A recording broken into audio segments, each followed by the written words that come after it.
Hi, today I want to go over something for the first time in almost 2 years that isn't a rifle. I've got myself a Remington 870 Super Magnum for a little bit of everything, a little bit of clays, a little bit of bird, and anything else that we decided to do, some rabbits and stuff. I wanted a pump action. I always wanted a pump action. It was as simple as that. I went with the Super Mag just because the one that I decided to get at the time. I tried the Express a few times and I liked the idea of the Super Magnum. The only real differences, I suppose, is the 3.5-inch chamber and the slightly longer ejection port to get rid of the big Magnum shells once they're opened. When I got it new a couple of weeks ago, it had this laminate softwood timber stock. It's not very good. The recoil pad's okay, but if you're going to be shooting heavier loads, it's not going to cut it. You're shooting 3-inch magnums, 3.5-inch magnums. You're going to need some kind of, maybe not everybody, but I definitely need some kind of recoil suppression. So I got rid of this, and I got myself a Blackhawk CompStock with Knoxx recoil suppression technology. Now, this is it here. It's not the full length stock. I have the bits over here. First thing I noticed is the lovely rubberized grips made by Hogue. Now, I don't know, are Blackhawk a division of Hogue, or are they just working with Hogue?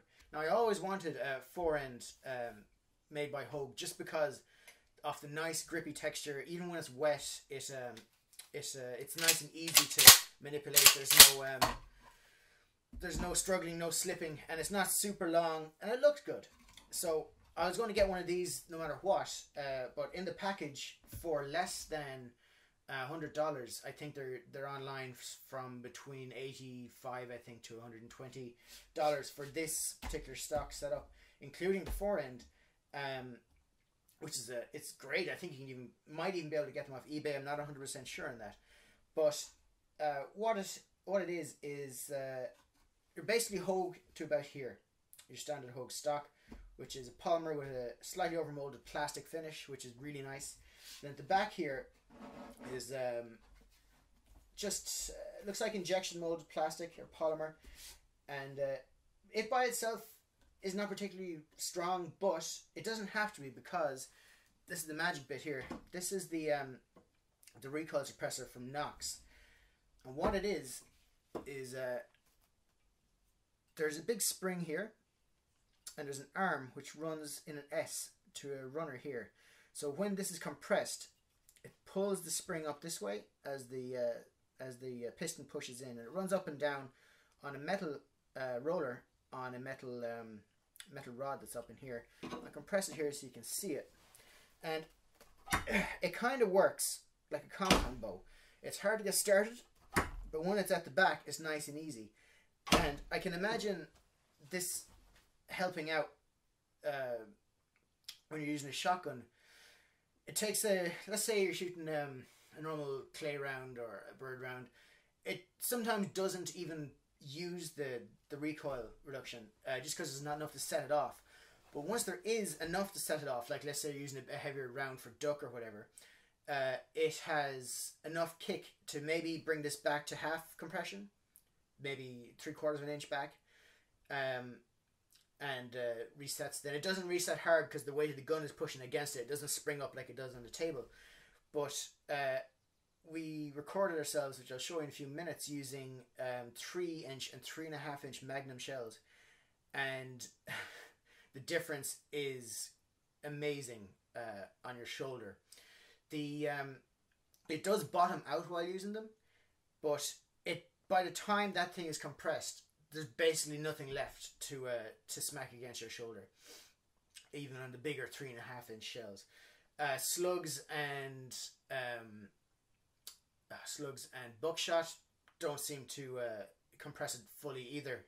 They'll probably get an inch into it. It has about an inch and a quarter, an inch and a little bit more compression. And unless you're shooting something that's a fierce heavy load, you're not going to compress it all the way. So it just means that the spring is going to take all of the recoil from the shot rather than going back into your shoulder. Now, I'm going to put this together real quick just to show you how it works. So this is your main part here that slides inside the back. You do get everything to fit this to whichever platform you buy it for. As far as I know, it's Remington 870, more than likely Mossberg 500 series, and I'm not too sure about the Winchester 12, but I'd imagine they probably do that. So you get a couple of screws. The Knoxx suppressor screws straight into the polymer stock. It doesn't need to be in tight, so it's not like it's going to strip out. It's literally just to stop from popping at the back.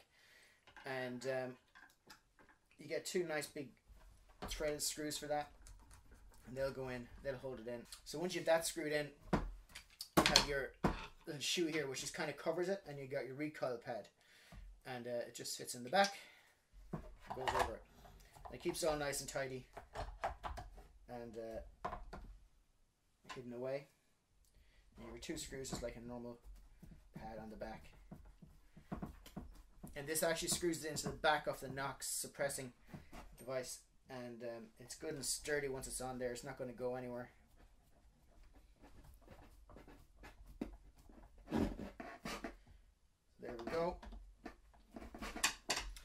It's all sitting on the gun there now, and you can see it. It looks like a normal stock with a shoot with one of those length of pull adjustments that you get that fit over the end.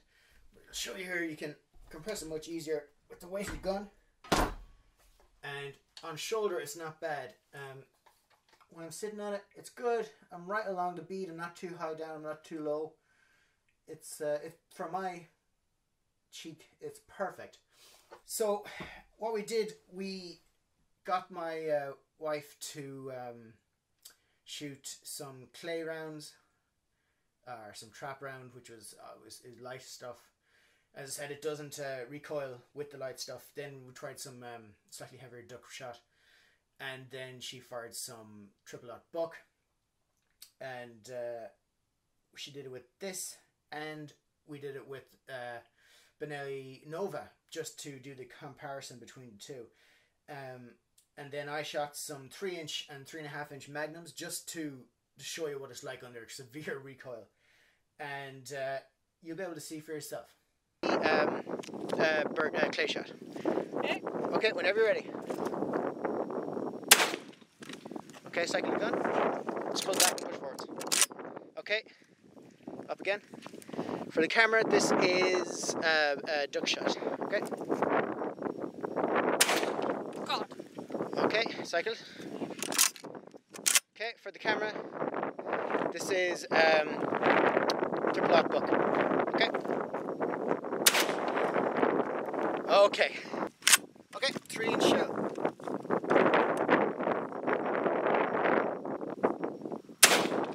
Ow! Yeah, I'm glad I did that one. Ow! I'm pushing into it harder, man. Jesus Christ. This is 3.5-inch. Shoulder buster.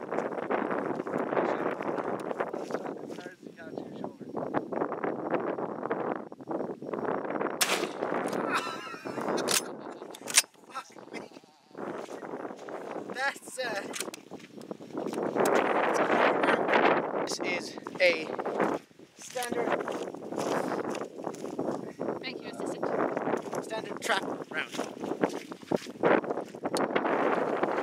Okay, we're good here whenever you're ready. Watch your finger from your nose. Did you get hit with it? Yeah. It's a heavier duck round. Up, finger back. And whenever you're ready. Okay. And this is triple dot buck.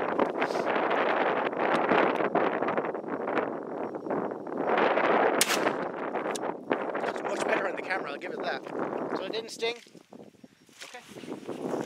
Okay, this is a 3-inch shell with the Blackhawk CompStock.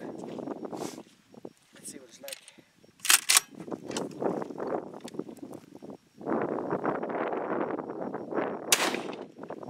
Oh, that's much better. This is a 3.5-inch shell.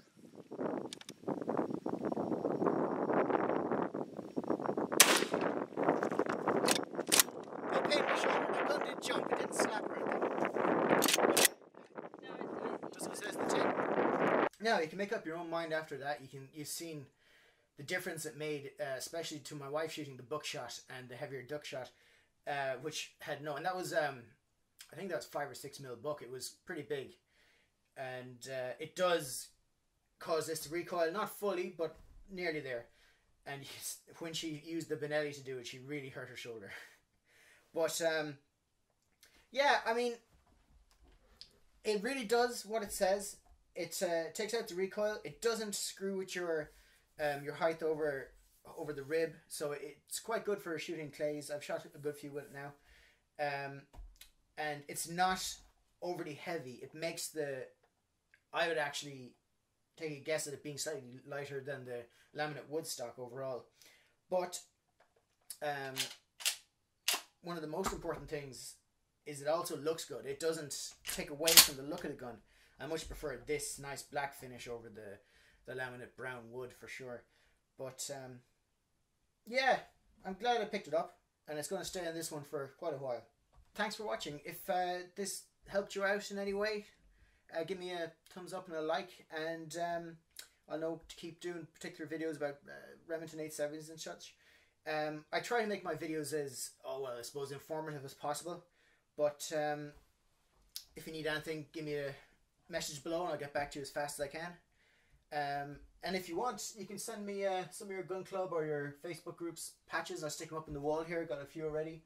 I think there's some from Long Distance Shooting Europe, some from irishshooter.com. I think I have a Sniper's Hide there. I don't know what they all are yet. I just started sticking them up the last day. But yeah, thanks for watching. See you next time.